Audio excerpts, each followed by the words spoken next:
Welcome to episode 35 of the Clock Enders podcast. I'm your host, Reginald Dino, coming off the back of a very frustrating, usually you'd say a frustrating loss, but this is a frustrating draw. And I was telling someone yesterday, this reminds me of last season, Fulham at home. You guys have probably heard me say this a million times, but it reminds me, Fulham at home.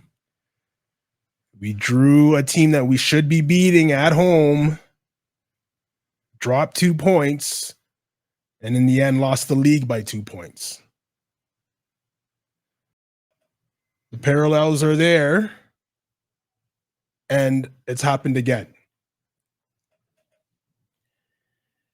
This time it was probably due to some ineptitude, maybe, if you want to call it that.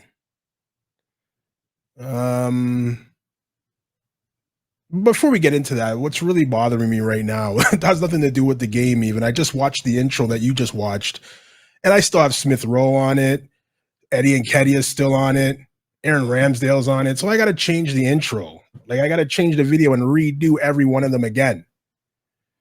And anyways,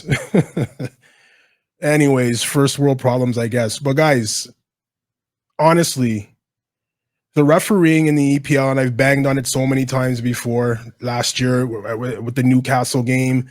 There's a couple other games last year. I think the year before it was Wolves away, or 2 years ago, Wolves away, when Martinelli got 2 yellow cards within like 10 seconds and was thrown out by Michael Oliver. It just seems that every year there's a major decision and it seems to go against Arsenal, and I don't know why. I do know what the issue is. The Referees Association is still holding a grudge against Arsene Wenger from way back, still holding a grudge against Arsenal. It's crazy. Arteta said this when Michael Oliver gave Martinelli those 2 yellow cards within 10 seconds.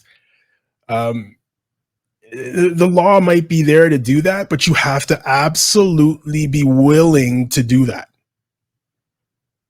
How many times have you seen a referee, a guy makes a foul, 2 minutes later makes another foul, finally gets a card, 3 minutes later makes another foul, and the referee says, no more, that's it.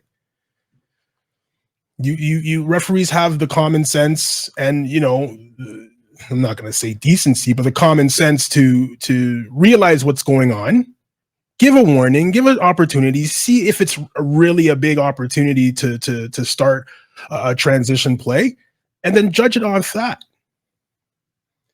I'm not going to sit here and tell you that kicking the ball away, and for all of you guys that don't know what I'm talking about, Declan Rice was shown a second yellow card for kicking a ball away as what was perceived as a Brighton player trying to restart the game. And it is a card. It is a card. But, and if you've listened to any other Arsenal shows or commentaries, pundits, anything, you'll know that in the first half, a Brighton player kicked the ball halfway across the field after the whistle blew, and there was no card given. My whole thing is, just like what Bukayo Saka said, my whole thing is there has to be consistency. There's got to be consistency. If you're going to hand out a yellow card for kicking the ball halfway across the field, and then Declan Rice does that, no problem. No problem if you're doing that. But you can't have one and not the other. And as a referee, like I said, as a referee, you have to be absolutely willing to do that. And it just seems that referees in this league are absolutely willing to do things that other players in the league would get away with. Kevin De Bruyne doesn't get that yellow card. He doesn't. Bruno Fernandes doesn't get that yellow card. Doesn't. Well, obviously, João Pedro doesn't get that yellow card either because he did it yesterday and didn't get a card. And for it to be the second yellow, it doesn't sit right with me. I'm sorry, it just doesn't sit right with me. Again, you hand out a yellow card for the first one that happened, and you give Declan Rice a yellow card for that? Stupid Declan. Stupid Declan. But if you haven't seen that, just go back and look at it and tell me a second yellow for that. And that being said, I mean, I can't. What am I going to do with the ratings this week? I can only rate them off the first half. So that's what I'm going to do. I'm going to rate them off the first half, but I don't know, man. And the Referees Association comes out and says, "Yep, it's a yellow card because you cannot impede the restart of the game." No problem. But there's two things with that. Well, there's one thing with that. Well, there's two things with that. Again, no yellow card in the first half when it happened. Secondly, the ball was moving. So for those of you that know football, you cannot restart a game with the ball moving. The ball has to be still. The ball was moving and he kicked it. So A, the ball's not in play, and it's still a dead ball situation. So that's the first thing. But well, that's the second thing actually. But Referees Association comes out, they ignore that the ball was moving, and they ignore that what happened in the first half with João Pedro. They ignore those two things and then say, yeah, but he kicked the ball away as they were trying to make a restart. And it's one of those things where you would look at them and say, hey, but the ball was still moving. And they would keep walking, pretending like they don't hear you, ignoring you, keep walking. And what about the first half when he was done? Keep walking. I don't hear you. Something, who's talking? That type of shit. It's annoying. That's all I'm going to say about that. I have lots to say, but it's not polite. And it's going to sound like sour grapes, but it really isn't. You have other fans of other teams sitting there saying, oh yeah, it's a yellow. I understand it's a yellow card, but you got to give both. You got to give both if you're going to give one. Our transfer window. Not bad. Everyone's still balling out. Everyone on their knees crying, we didn't get a striker. I understand why we didn't get a striker. If you look at the prices people were quoting for strikers, and you look at the prices of the strikers that were out there, and the quality of the strikers that were out there, and where they ended up. Ivan Toney when we first started talking about Ivan Toney being able to start playing again after his betting ban. 100 million Brentford wanted. 100 million for Ivan Toney, and everyone laughed. And as the months go, no one's kicking the tires. The months go, okay, we'll take 80. Everyone was still laughing. Months go on. Okay, you might be able to get him for 60. Everyone started to, they started to stand up a little bit from rolling on the ground laughing. So they started to stand up now. Still laughing, though. They're still laughing. And then the next thing you know, he's gone to Saudi Arabia for 40. And this is what I was talking about last week on my other podcast, the Football Weekly podcast. If you don't subscribe to that, subscribe to that. You're pricing players out of moves that potentially benefit their career and maybe even the English national team. Ivan Toney is a player that was on the English national team that was at Euros, but he was a fringe player. He needs to be playing day in, day out at a big team in order to make that team for them. And even playing better with them, because he's training. If he goes to a bigger team, he's training with better players. He's training with better coaches. Now he's in Saudi collecting tax-free money, but he's happy about that. But the quality of football isn't the same, and he's probably going to get forgotten about while he's there. So, and that kid from Sporting Lisbon, they want 60 million. Osimhen, they want 113. Like these prices are not something that I think Arsenal are comfortable paying. Like you smashed your record transfer fee the last season buying Declan Rice. You're going to smash it again this season? We're not Man City. We don't do that. We don't just go buy players. And by the way, it's September 1st, 2024. Still waiting.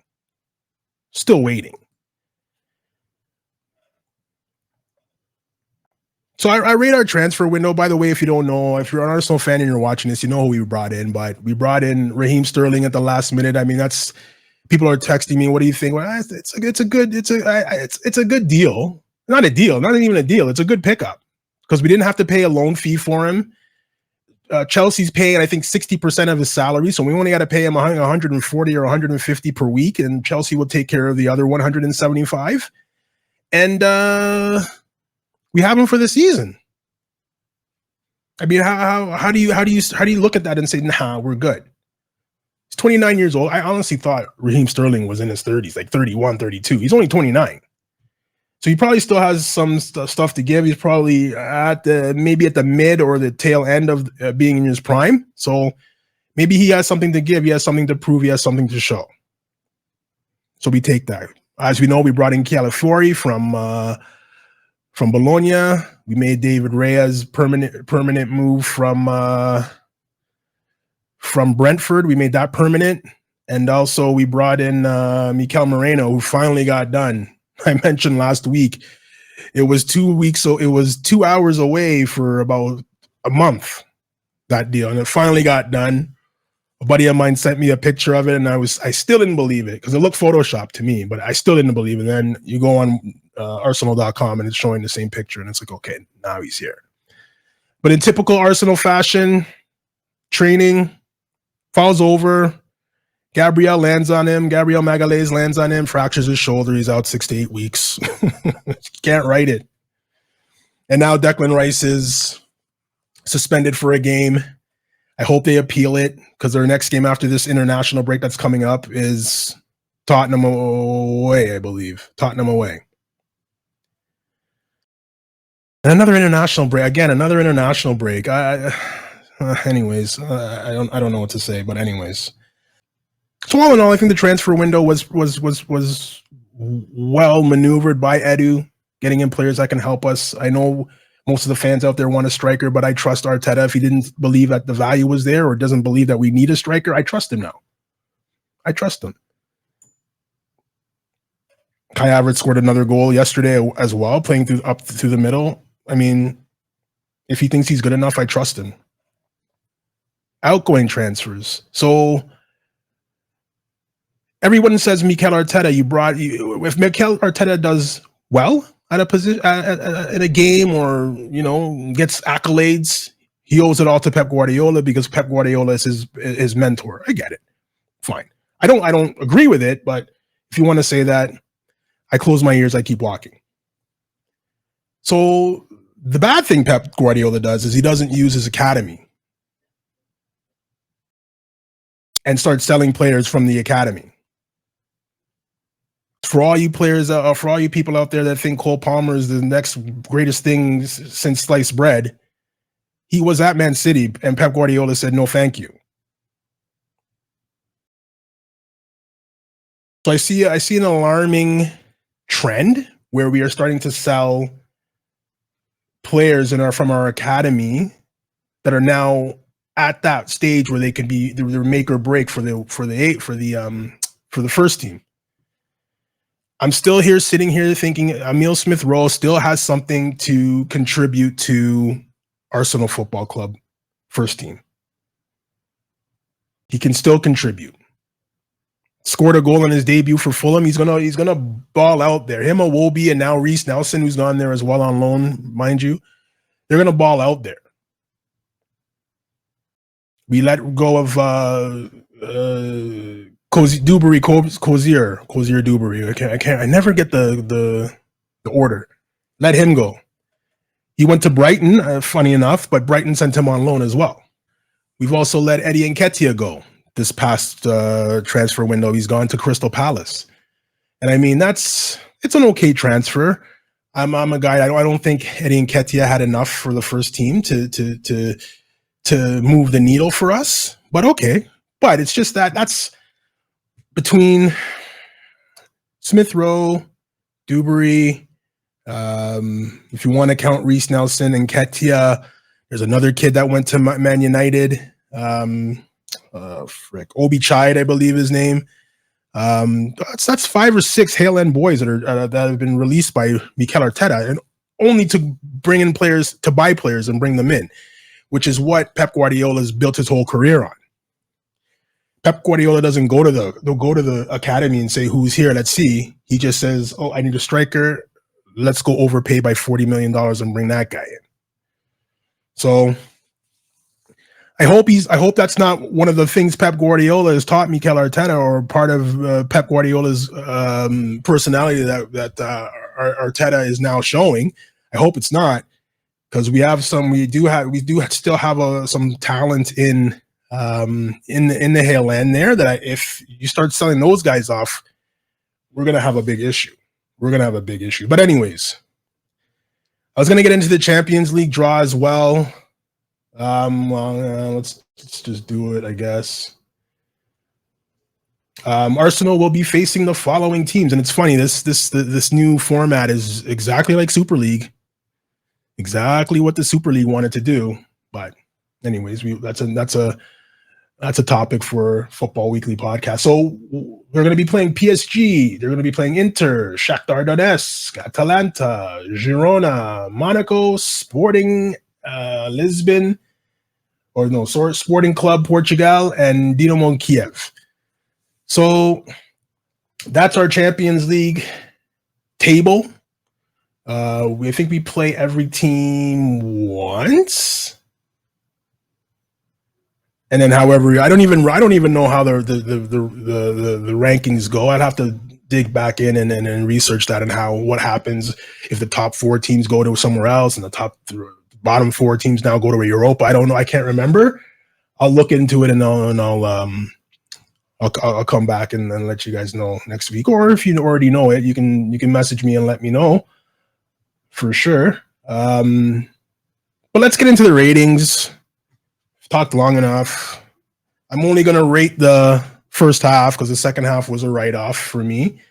I don't believe you can really rate anything from the first half, from the second half, because we were down a man. We were down a man in the 49th minute.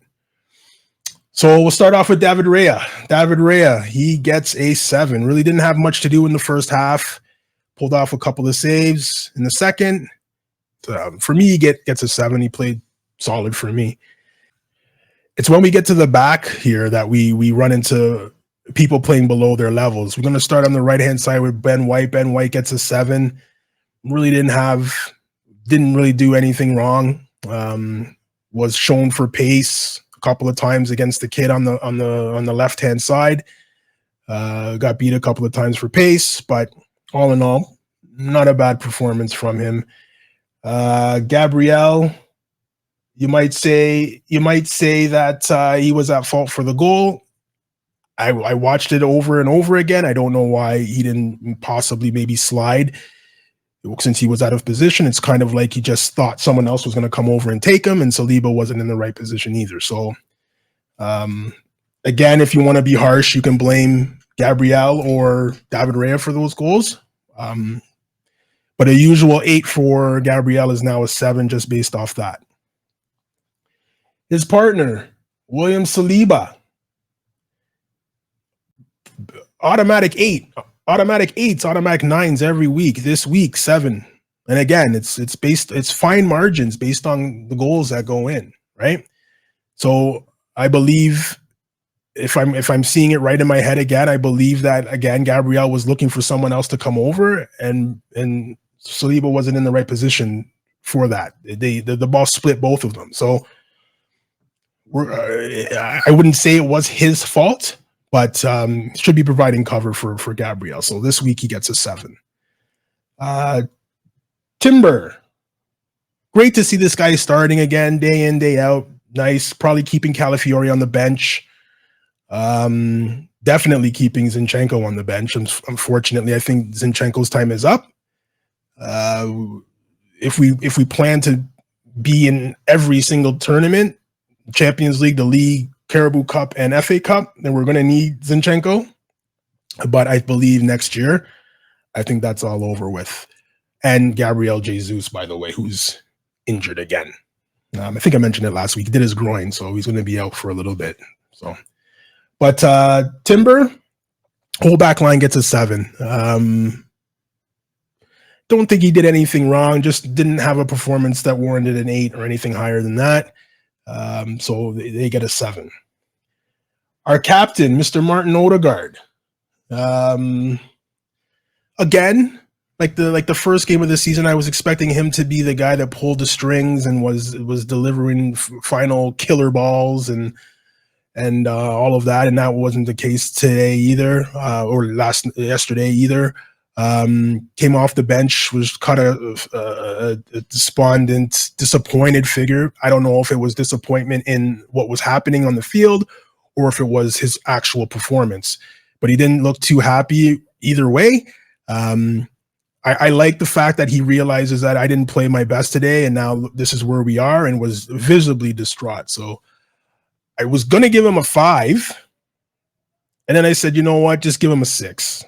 Just be it based on the reaction that, you know, he knows he wasn't at his best, and hopefully against Tottenham he can turn that around. So he gets a 6, and 6 is the lowest mark for any player this week. Thomas Partey gets a 7. Wasn't dominant. I thought Arsenal was going to come into this game and just dominate. Everyone's talking about this Brighton team. You know, they did you last year, and this, that, and the third. And it was, I thought everybody would just come on and step their game up a little bit, because this is one of the supposed big games of the season. Brighton are garbage. For me, Brighton are garbage. That should be an easy 4-3-4-0 game. Saka's off in the 65th minute because the game's done. But I don't rate Brighton at all. Thomas Partey gets a 7. Again, not the most dominating games. Didn't really make any mistakes. Caught out of position a couple of times, but this is all in the first half. I'm giving all the ratings are from the first half. From the first half, maybe a little bit from the second half, but I'm not basing too much of your performance on the second half of the game. Declan Rice, what can you say?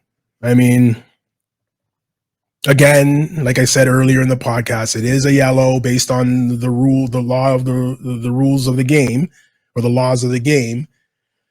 But ball was rolling. A, so the guy couldn't even take that free kick because the ball was rolling. And B, I don't know how much of a yellow card the first tackle was. I don't know if now we're saying, okay, he intended to hurt him, so we're giving a yellow card. I don't know how referees can judge intent, but whatever. Okay, fine. You get that yellow card, you leave it. But to give a second for that is criminal.